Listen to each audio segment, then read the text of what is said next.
Rabbit Run is a 1960 novel by the American author John Updike. Although it was originally intended as a one-off, it eventually became the first in a tetralogy. Updike used the central character, Harry Angstrom, nicknamed Rabbit, to dissect the concerns and values of contemporary America.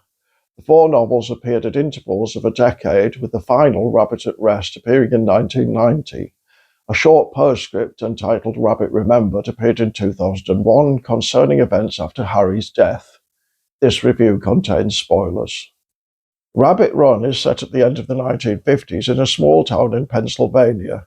Harry Angstrom is a former high school basketball star, but he's now married and he works as a salesman.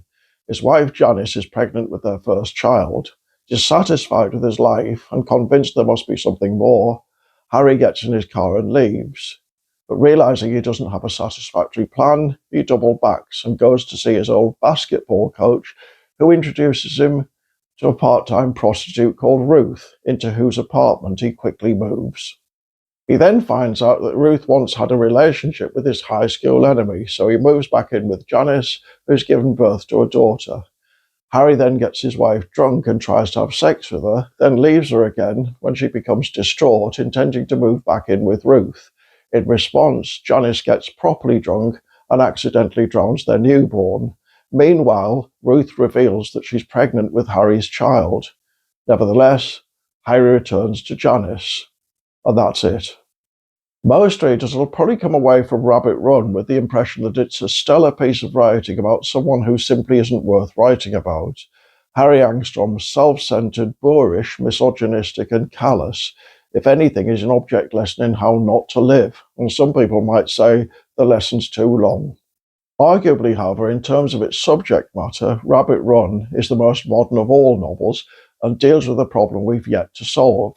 In a godless world, and there's a lot of religion in this novel, an Episcopal priest and a Lutheran minister both have things to say, where will most people get their values?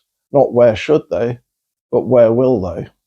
The answer may lie in a set of consumerist ideals that see youth and independence as necessary preconditions of self-fulfillment.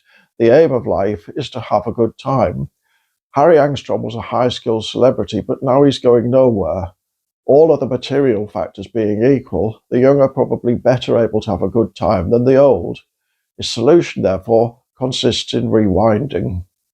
It's a solution many people probably believe in. Harry's extreme, but perhaps we all now live in a world of midlife crises and the reluctance to age gracefully.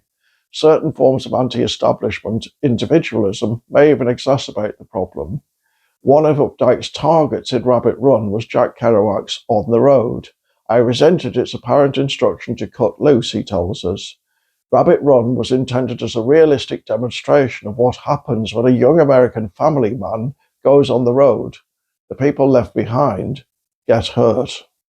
Harry Angstrom may look like a horror show, but maybe there are more Harry Angstroms in the 21st century world than we'd like to imagine. People without any sense of where they're going or why they're here, and who lose themselves in a variety of ways designed to make them feel young again. Which may be entirely harmless if it doesn't hurt anyone. I just don't know.